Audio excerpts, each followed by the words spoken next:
¿Qué tal? Muy buenas tardes, bienvenidos a una transmisión más de Cuadrante. Hoy martes 3 de agosto, transmitiendo aquí desde el estudio de Cuadratín en la ciudad de Pachuca.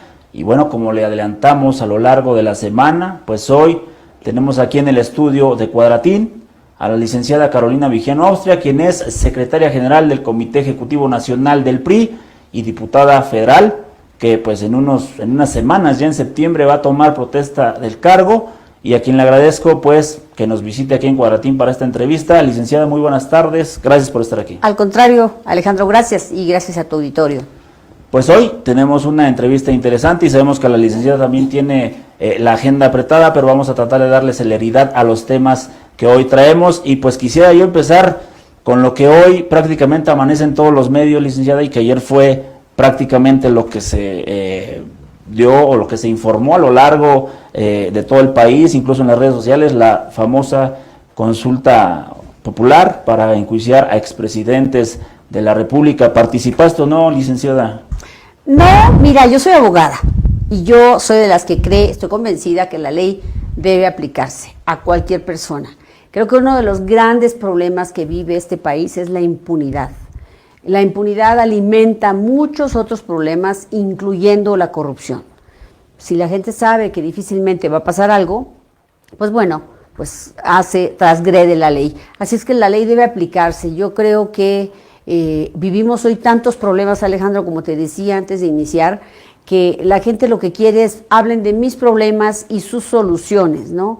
Yo creo que ya la gente no quiere shows, la gente no quiere ver a sus políticos pelearse, quiere soluciones rápidas, porque muchos están viviendo un verdadero drama, una tragedia en lo económico, en la salud, en las oportunidades de sus hijos. Tú te puedes imaginar una mamá que se levanta todos los días y que ve a su hijo ahí porque no tiene trabajo. La tristeza después de haber luchado para que estudiara, esa es una verdadera tragedia para una familia, para una mamá, el que tenga hijos pequeños y no tenga empleo, el que esté enfermo o que tenga COVID. Generalmente toda la familia se contagia porque conviven y porque viven en una sola casa todos. Entonces, esas son las tragedias de las que nos tenemos que ocupar hoy en día, realmente. No poder pagar sus deudas, en fin, podía seguir enumerando. La persona que le roban lo poco que tiene y que sabe que nunca van a dar con el responsable o que aunque lo haga todo lo posible, nadie le va a devolver lo que perdió. Eso es de lo que tenemos que hablar, de esas cosas que parecen pequeñas, pero que suceden todos los días a millones de mexicanos y mexicanas. Y que no se está hablando de eso, pero preguntarte, secretaria, se habla mucho y hoy muchos medios nacionales traen ese cabezal, ¿no? Fracasó la consulta popular de Andrés Manuel López Obrador, pero yo desde tu perspectiva política preguntarte, ¿fracasó la consulta popular de Andrés Manuel o más bien él preveía que así iba a ser? Porque no le convenía o no había pruebas realmente para juzgar a los expresidentes, porque ya lo dijo Santiago Nieto, incluso lo adelantó, pues ya los delitos que habrían cometido, pues ya prescribieron. Yo creo que independientemente de la consulta debe juzgarse a quien la deba. Yo creo que, y para eso están las autoridades, para investigar. Y hoy que están en el gobierno, creo que ahí tienen a su mando la Fiscalía, todas las áreas de investigación, todas las tienen a su alcance, las de inteligencia. Yo creo que si hay algo que perseguir, debe hacerse con consulta o sin consulta. ¿Fracasó la consulta? Sí, fue un fracaso. Más de 500 millones de pesos se gastaron en el día domingo, que se pudieron haber ocupado en tantas cosas. Yo todos los días recibo solicitudes de apoyo de niños y mujeres con cáncer o de otro tipo de padecimientos, de diabetes y demás. Eso es lo que tendríamos que estar ocupando. Fue un fracaso rotundo, sin duda alguna. la participación promedio pues es muy baja, ¿no? Realmente pues eso dice todo, absolutamente todo. Sé que en muchos estados los servidores de la nación y otras estructuras ligadas a Morena estuvieron haciendo movilización. Creo que tampoco eso es correcto. Este no es un asunto, es un asunto ciudadano, no es de partidos y tampoco es del gobierno. Carolina Villano Austria, pasadas las elecciones del 6 de junio, pues al PRI no le fue bien, no solo en Hidalgo, sino en todo el país. Y muchos incluso después de las elecciones, y sabemos que este es un asunto que incluso se maneja pasadas siempre las elecciones, la primera cabeza que se pide es la de los expresidentes, o bueno, la de los presidentes, pero y la de la Secretaría General o el Secretario General.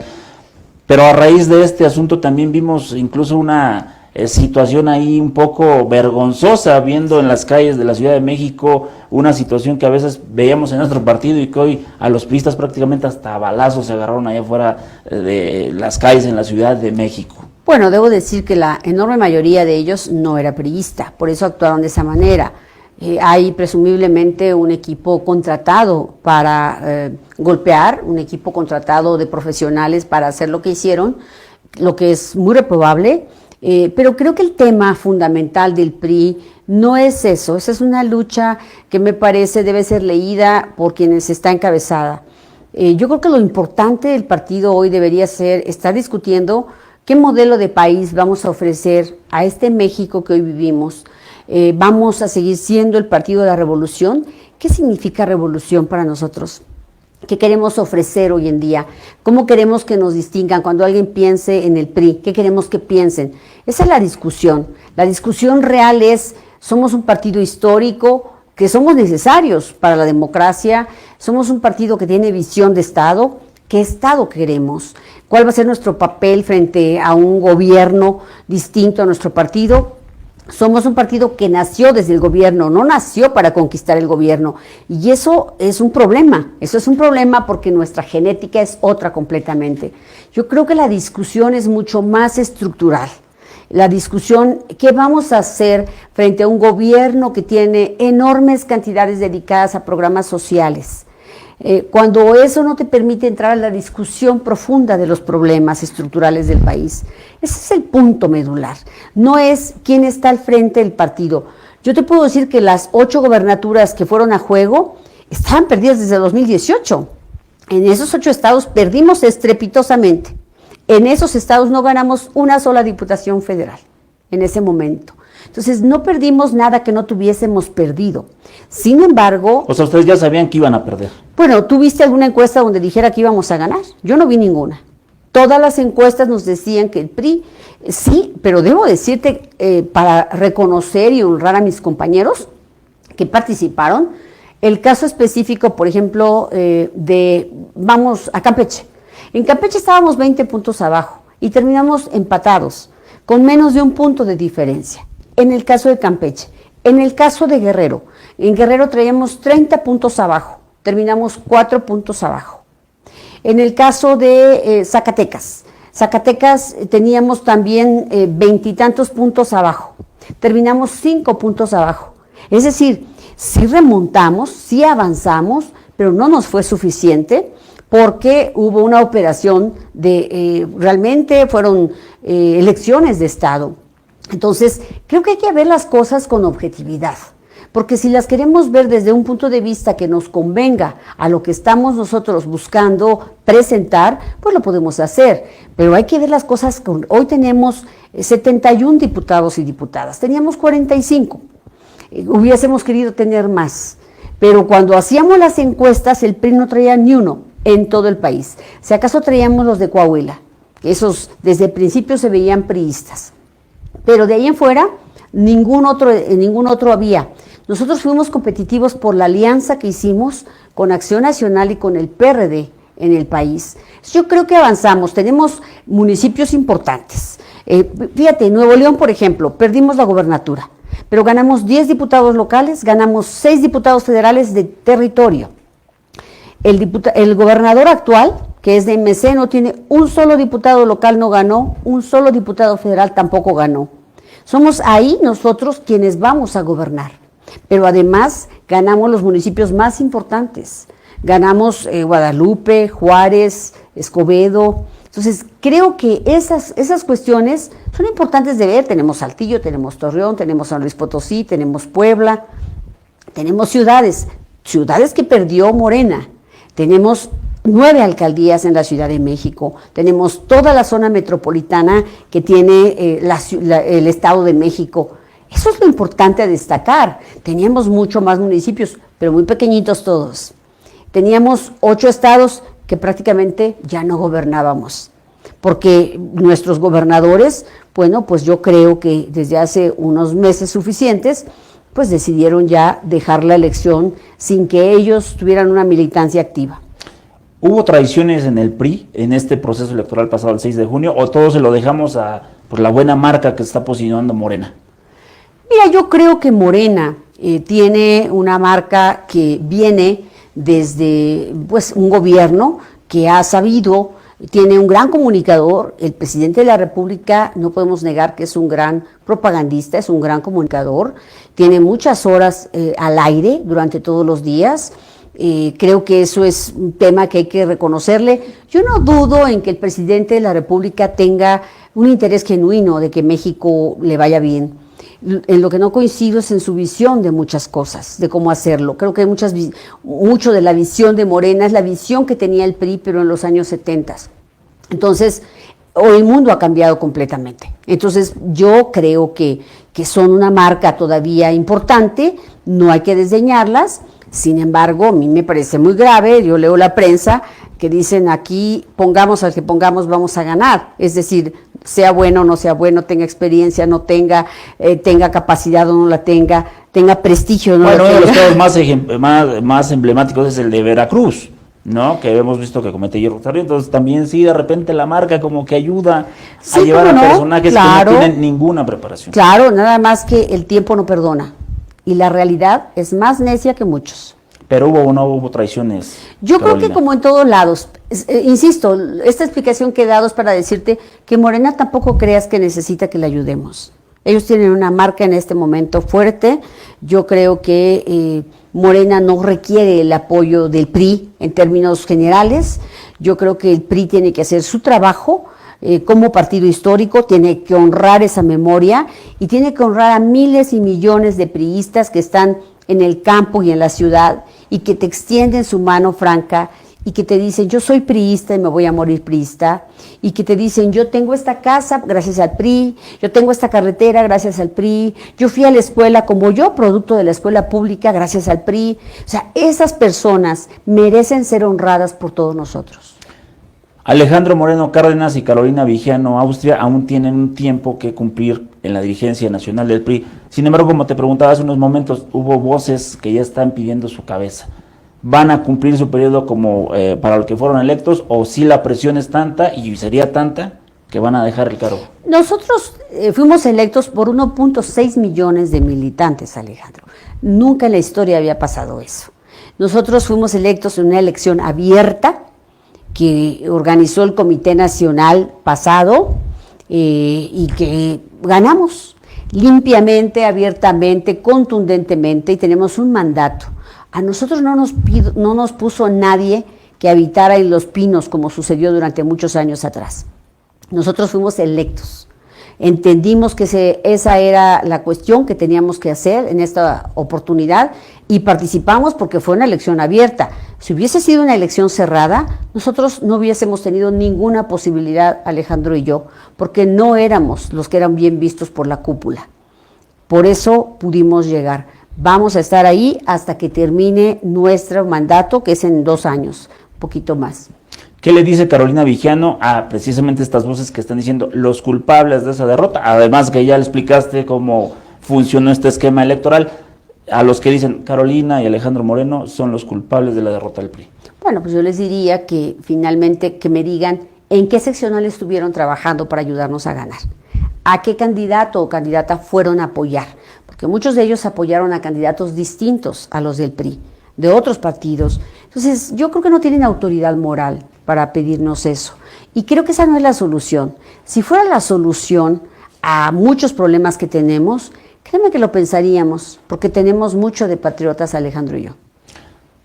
Carolina, en unas semanas, en septiembre, vas a tomar ya protesta al cargo, vas a asumir la curul en San Lázaro, junto a un grupo de compañeros tuyos.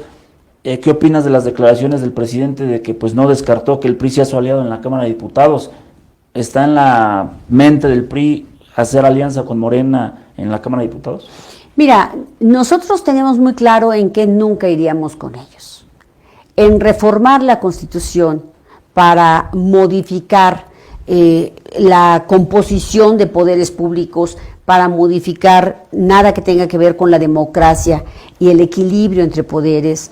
No vamos a ir con ellos para nada que atente contra lo que hoy nos garantiza libertad, libertad de expresión, libertad de participar en cualquier organización política. No vamos a ir con ellos en nada de eso.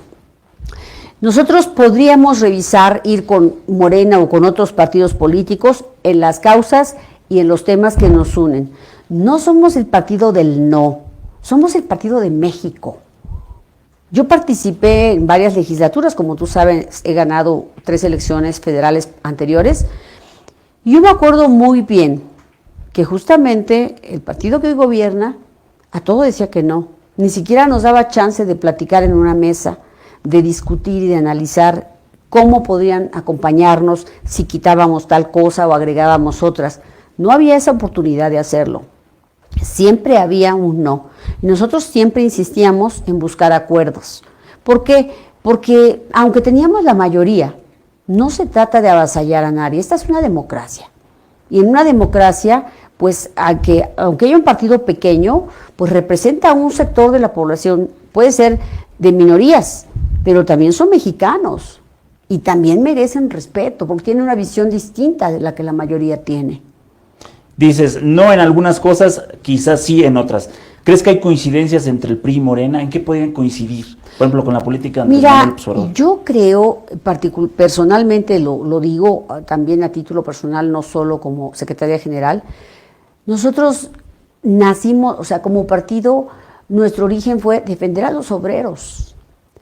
Defender, por supuesto, los sindicatos para que no hubiera abusos de los patrones. Nuestro origen fue, por supuesto, los campesinos, los pobres. Nuestros orígenes fueron buscar que hubiera viviendas para todos, y lo cumplimos, que hubiera acceso a la salud para todos. Nosotros tenemos que seguir peleando por los más pobres del país, pero con una visión donde emparejemos el piso, no en una visión donde yo hago que tú dependas de mí, para que tengas menos libertad de decidir por ti mismo. Eso me parece mezquino. Yo creo que podemos coincidir en esa visión. Mira, el presidente de México tiene una visión social que no le podemos escatimar, porque ha caminado el país y porque conoce a todo tipo de mexicanos. Tan es así que les habla a ellos, porque los conoce. Yo puedo preciarme de conocer también muy bien a los mexicanos que he representado, a los hidalguenses que he representado. Yo vengo de una comunidad rural y yo estudié en una escuela rural, con maestros rurales, a los que adoro, porque además sin ellos yo no solamente no hubiera aprendido lo que sé educativamente, no me hubiera forjado como me forjé. Y debo decirte que también conozco esa clínica rural, porque esa es la que está hoy en mi comunidad. Ahí vive mi padre, que me sobrevive, y ahí es donde yo abrevé todo. Yo no me daba cuenta que yo había nacido para esto, hasta ahora que reviso mi historia de vida de niña, y me doy cuenta, pues que esa era mi vocación siempre. Pero lo que te quiero decir es, coincidimos con muchas de las cosas que el presidente enarbola. Sí, yo personalmente coincido con muchas de las cosas que le digo. ¿Ya los convenció Andrés Manuel a los priistas? No me tiene que convencer de que los pobres deben ser primero. A mí no me tiene que convencer. Tiene que convencer él a muchos de sus partidarios, porque hoy están luchando por el poder y no están trabajando por los pobres. Porque hoy están luchando ya por la próxima presidencia de la República. A ellos tiene que convencer. Tiene que ponerlos en orden. Y tiene que buscar también tener buenos funcionarios. Porque hoy me parece que su problema está ahí, en que no tiene funcionarios eficaces, que entiendan su filosofía. Solo repiten como merolico las cosas, pero en los hechos no lo demuestran. Me parece que ese es el tema fundamental. Nosotros necesitamos ser congruentes y ser coherentes. Y no me tienen que convencer de eso. Sin duda, primero deben ser los pobres. ¿Qué tanto va a afectar o qué tanto afectará? Porque hay una carrera adelantada en la asociación presidencial. El mismo Andrés Manuel ya puso ahí su lista cuando pues se supondría que no son los tiempos. ¿Cómo está afectando esto? ¿Cómo va a afectar el desarrollo de los programas? Yo creo que va a afectar enormemente, mucho más de lo que nos podemos imaginar. Va a afectar porque hoy muchas de las decisiones de su equipo y de su gabinete van a estar encaminadas a esa lucha interna por el poder. Creo que es lamentable para el presidente que esto esté precipitándose. Y es lamentable para los mexicanos también. Me parece que va a afectar y mucho más de lo que nos podemos imaginar. Porque no han logrado ser un partido, son un movimiento cuyo soporte más importante es el presidente de México. Y me parece que eso, ¿qué queremos? Que le vaya bien a México. Por lo tanto, ellos tienen el manejo del poder, los recursos, queremos que los usen bien, porque de otra manera no nos va a ir bien. Carolina, ¿qué opinión te merece el surgimiento de esta nueva corriente en el PRI, pero encabezada por algunas caras ya muy conocidas, entre ellas la de Roberto Madrazo y sus contemporáneos? Mira, yo preferiría no dedicarles tiempo. Hay que dedicarles tiempo a cosas importantes, a cosas trascendentes, a cosas que tienen futuro. Hay que dedicarle el tiempo a nuestra responsabilidad histórica. Creo que los periodistas no nos podemos distraer. No nos podemos distraer porque en realidad sí necesitamos construir un partido fuerte, competitivo. Necesitamos mostrarle a la gente que somos un partido que puede solucionar sus problemas. Eso es lo que nos debe llevar a platicar. Yo no voy a perder este precioso tiempo que tú me das hablando de cosas del pasado. O sea, entonces no cayó bien entre la dirigencia nacional el surgimiento de esta nueva corriente. Mira, no es que caiga bien o mal, yo creo que todas las corrientes son bienvenidas, pero no he visto la agenda. A mí me gustaría que pudiésemos poner en la discusión qué modelo de país vamos a ofrecer. ¿Seguimos con el mismo modelo económico? ¿Qué modelo de salud vamos a ofrecer? ¿Qué vamos a hacer frente a los programas sociales que hoy, y debo decirte que por cierto, protegen a menos mexicanos que el gobierno anterior? No es la cantidad de beneficiarios que tenía el gobierno anterior la que hoy tenemos, en realidad. No sé cuál sea, porque es muy poco transparente muchas cosas, cuál sea el criterio en el que se defina eso, pero yo quisiera ver esa agenda. Yo más que estar viendo la agenda personal de cada uno de ellos, o más que ver la agenda de lo que piensan, porque tuvieron una oportunidad de hacerlo. Mira, yo podría comentarte muchas cosas hasta anecdóticas, pero prefiero no hacerlo. Yo fui delegada general del Comité Nacional en Oaxaca. Yo fui aquí en Hidalgo la coordinadora de la campaña de Madrazo. Te podría comentar muchas cosas. Pero no vale esa campaña de Madrazo. Pero no vale la pena. Creo que muchas cosas se explican y se han explicado por sí solas durante toda la vida. Carolina Vijano Austria, bueno, un tema también, y yo creo que la gente que nos está siguiendo a través de esta transmisión, a quienes también les mandamos un saludo y agradecemos porque semana a semana pues ustedes hacen posible este programa, y yo creo que están esperando pues que hablemos de la sucesión en Hidalgo, que es lo que principalmente también nos ocupa aquí. ¿Cómo ves el ambiente en tu partido? Falta muy pocos meses para elegir al candidato, no solo del PRI, sino de otros partidos, de cómo va a quedar conformada esta estructura de candidatos de cara a la elección del 2022. Mira, yo creo que el PRI afortunadamente tiene un número de cuadros importantes con los cuales competir, y esa es la parte que hay que destacar, ¿no?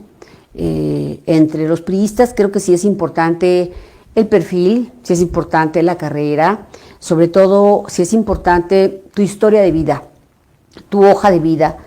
Entre los priistas sí es importante qué tanto puede ofrecer, qué tanta autoridad tiene alguien para ir a ver a la ciudadanía, no solo a los priistas, y solicitarles su confianza.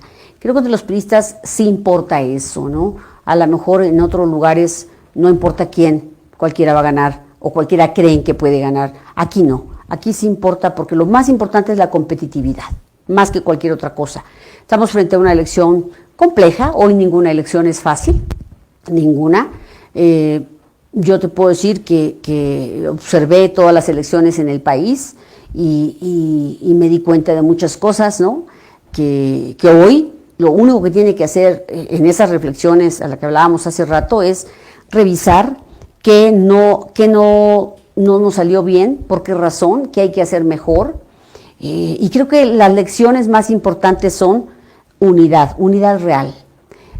Otra lección importante es disciplina, es decir, tomar una estrategia y todos ajustarse disciplinadamente a ella. Por supuesto, no subestimar a nadie, no excluir a nadie, ni por su edad, ni por su género, ni por ninguna condición. Todos aquí somos importantes, todos podemos aportar, aquí nadie sobra. Efectivamente, hablas de cuadros que podrían representar al PRI en la elección de gobernador, y sí, efectivamente, tan solo en los medios ya han trascendido, entre 5 o 6 nombres. Sin embargo, pareciera que la competencia está cerrada entre dos personajes: Carolina Vigén Austria por un lado, por el otro el presidente municipal de Minas de la Reforma, Israel Félix. ¿Cómo se van a poner de acuerdo, licenciada Carolina? Mira, yo creo que en el PRI... Parece imposible. Mira, yo creo que en el PRI siempre hay mecanismos. Nuestro mecanismo más importante es el diálogo. Sin duda, creo que lo que importa también es medirnos con la sociedad y con los priistas, por supuesto. Y también lo que importa son las circunstancias, ¿no? Creo que una circunstancia juega un papel fundamental. Yo te puedo decir en favor mío que hoy estoy convencida que es tiempo de las mujeres. Estoy absolutamente convencida. Y sobre todo estoy convencida porque hoy la ciudadanía quiere un cambio. Y me parece que ese es un cambio estructural, es un cambio de fondo, es un cambio de manera de ver las cosas, pero también de hacer las cosas. Precisamente en eso que te comento, ¿cómo se van a poner de acuerdo? Porque pareciera que mientras se define el candidato del PRI, ya hay una lucha intestina que provocó una fisura enorme entre la dirigencia nacional del PRI, donde tú la representas, y también como la virtual, una de las aspirantes al gobierno de Hidalgo, y el gobierno estatal. No es así, eso es absolutamente falso. No hay ninguna fisura entre el comité, ni el gobierno, ni nadie, mucho menos el gobernador, que es nuestro compañero y amigo, de ninguna manera. Es lo que han querido hacer creer a quienes les convendría una situación de esas. De ninguna manera, y el gobernador es un activo importante y tiene una opinión muy relevante en cualquier proceso. Y tiene una opinión relevante porque para los priistas es el líder, pero también porque es un hombre que tiene experiencia, es un hombre que ha competido, ha ganado y que sabe, y que además ha gobernado y ha gobernado bien. No hay ninguna fisura, no hay ninguna ruptura, y yo, ni como hidalguense, ni como secretaria general, me prestaría a ninguna división y a ninguna fractura. Por el contrario, siempre he sido y seré una mujer que una, que cohesione. Mira, yo he vivido muchas cosas que podrían significar una queja de mi parte, en mi historia de política, y nunca me he quejado. No me has oído quejarme, nunca lo he hecho con nadie, mucho menos en un medio de comunicación, ¿no? Entonces, ¿por qué? Porque esta es mi profesión. Y así como hoy, a lo mejor alguien que se dedica a otro oficio, a otra profesión, tiene dificultades para poder ejercer su profesión o un oficio, pues yo también las tengo, todos. O sea, ninguna profesión, ningún oficio es fácil. Aquí hay que vencer adversidades, hay tiempos buenos, hay tiempos malos.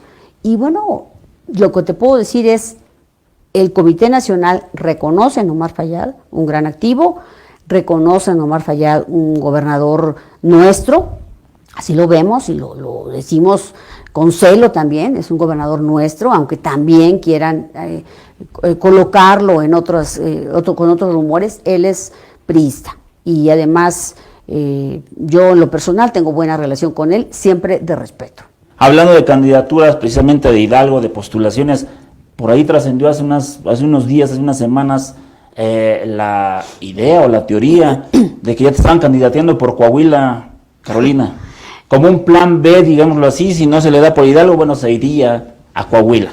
No, mira, yo le tengo a Coahuila gratitud, cariño, reconocimiento, especialmente a su gobernador, a Miguel Riquelme, que es un gran priista, Y yo lo único que tengo por Coahuila es eso, la oportunidad que me dieron de ayudar. Y como te decía hace un momento, yo lo hice desinteresadamente porque no esperaba ningún reconocimiento, ni político, ni me pagaban por hacerlo, ni nada de ello.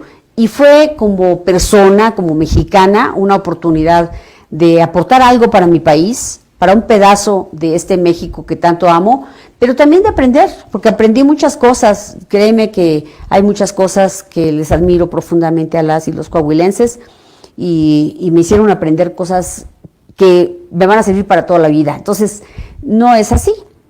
Por respeto, además. Pues, fue un simple rumor, descartaba esa posibilidad. No sé, fue una idea de alguien que a lo mejor tenía pocas cosas que hacer o que escribir o que pensar. Va firme por Hidalgo, Carolina, entonces. Mira, este es mi estado y yo siempre he mantenido mi interés de servirle a Hidalgo y lo sigo manteniendo y a lo mejor lo voy a mantener hasta que me muera, servirle a mi estado porque es un estado al que amo y al que le debo todo. Aquí está mi familia, aquí están mis raíces, aquí nacieron mis hijos, aquí estoy yo, aquí está mi padre en la sierra, en San Juan Agüehueco, aquí tengo las cenizas de mi madre. Entonces, me debo a este estado. Aquí lo he caminado, he llorado con mucha gente a la que he visto sufrir, he visto partir a muchos amigos. Y bueno, pues aquí está mi corazón, aquí está mi ombligo y aquí está mi experiencia también, porque conozco Hidalgo como la palma de mi mano. Licenciada Carolina Villeno, ¿qué hay de esa máxima en la política de que siempre el gobernador en turno deja su delfín? Y digo, hemos visto casos de que así pasa. ¿Qué va a garantizar que esta ocasión no va a pasar así? Bueno, pues no creo que tengamos... O si tú ves esa posibilidad, más bien. Mira, yo creo que el punto no es si lo deja o no lo deja. Creo que el punto medular es cómo hacemos para ganar Hidalgo, ¿no? Creo que es la parte importante. ¿Cómo hacemos para que Hidalgo siga en la ruta de trabajo, de estabilidad? Y bueno, hay muchos retos por delante. Yo creo que hay que reconocer que Hidalgo es un estado que todavía tiene enormes rezagos y creo que el enemigo más importante es la pobreza y la desigualdad social. Creo que ese sí es el enemigo importante. Yo creo que las cosas han cambiado enormemente y hoy vivimos una nueva época.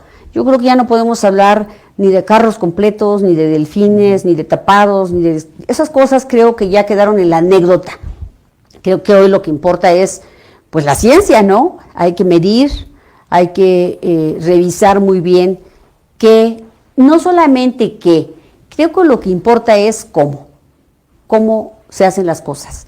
El que te diga cómo, ese es el bueno, porque te dice que hasta el mejor asesor, el mejor consultor, en un libro, en Wikipedia encuentras qué hacer, el cómo solo se aprende haciendo. Oye, ¿qué tanto va a pesar la opinión de gente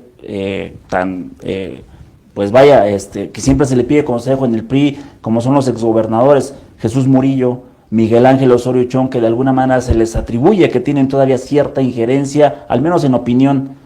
¿Qué tanto va a influir la opinión de ellos dos? Tú trabajaste con ellos dos en la selección del próximo candidato. Yo he trabajado con todos. Bueno, yo he trabajado con Murillo, dos, por decirlo, trabajé con Manuel Ángel, trabajé con Osorio, a quien le coordiné su campaña.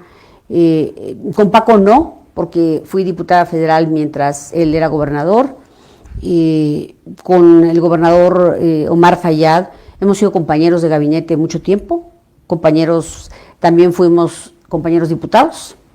Y nos conocemos mucho. Yo reconozco en Omar un hombre tenaz y persistente para conseguir sus propósitos. Y yo lo que te puedo decir es que todos los gobernadores de Hidalgo tienen particularmente una tradición. Son muy respetuosos en las decisiones que no les corresponden. Son muy solidarios también para sumarse y para aportar en esa deuda que tienen por haber tenido la oportunidad de servir, por haber tenido la oportunidad de dirigir los destinos de nuestro estado durante un tiempo. Con todos tengo comunicación, con todos tengo una relación respetuosa y bueno, creo que todos ellos son muy valiosos porque yo de todos ellos aprendí muchas cosas invaluables y todos para los priistas son hoy un activo que tenemos ahí y que si tú te sientas a platicar con ellos, puedes aprender y puedes reaprender. Tú mencionaste hace rato algo importante que decías, previo al 6 de junio las encuestas nos daban abajo en muchos estados. Hoy las encuestas dicen que Hidalgo va a ser para Morena. ¿También ya te ves en el escenario de que el PRI podría perder el estado de Hidalgo? Mira, yo creo que, te vuelvo a insistir, hay una manera de ganar cualquier estado. Estando unidos, teniendo a la mejor o al mejor candidato, eso es el primer punto, sin duda. El mejor o la mejor es el que las circunstancias lo coloquen en esa condición. Las circunstancias no las puedes tú modificar, están ahí, tienen que ver con muchos factores, que no están todos bajo tu control. La mayoría de ellos no lo está. Entonces yo creo que, porque el tiempo no lo está bajo control de nadie, ¿no?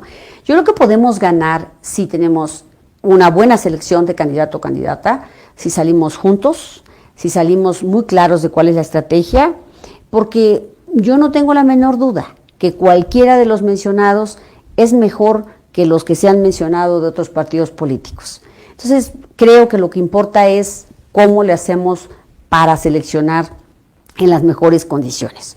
Así es que yo sí creo que lo podemos ganar, no solo porque lo digo o porque alguien lo decrete. No, hay que decir por qué lo podemos ganar. Y creo que la siguiente etapa ya será justo en un escenario claro, pensar cuáles son las estrategias. Yo tengo muy claro qué hay que hacer para ganar Hidalgo, pero esas son cosas que hay que platicar y que hay que compartir con muchos otros actores para buscar coincidencias y hacer una estrategia en donde todos seamos parte de ella, sin duda alguna. Carolina, ya nos están diciendo de producción que ya nos quedan pocos minutos, ya nada más quisiera yo cerrar con este tema. Insisto, se menciona solamente 2 aspirantes en el PRI, uno es Carolina Villeno. Si Carolina Villeno no fuera electa o no se le dieran las cosas en esta elección, ¿se sumaría al próximo candidato del PRI o habría también esa espinita pues que no se logró? Mira, a Carolina Villeno la conoce todo el mundo y pueden revisar mi historia y saber cómo he actuado siempre. A mi edad no pienso cambiar, soy de una sola pieza. No tengo plan B, pero soy una mujer de una sola pieza. Carolina Villeno, a usted te agradezco mucho estos minutos para Cuadrante, te agradezco que nos hayas visitado aquí en el estudio y esperemos que siga abierta aquí, o más bien yo te ofrezco que siga aquí la abierta, no solo para Carolina Villeno, sino para los aspirantes, que ya hemos tenido a algunos aspirantes, no solo del PRI, sino de Morena. Está abierta esta plataforma para los aspirantes, pues a la gente le interesa conocer cuál es la percepción que tienen los hombres y mujeres que hoy suenan pues para dirigir el Estado. Te agradezco mucho, Carolina. Al contrario, Alejandro, ha sido un placer. Muchas gracias a todos, de todo corazón. Y a usted le agradezco mucho el favor de su atención. Recuerde que mañana tenemos Médico en Línea a las 6 de la tarde y el jueves, no se pierda, Periodistas en Red. Por mi parte ha sido todo. Mi nombre es Alejandro Gálvez. Nos vemos aquí la próxima semana en Cuadrante.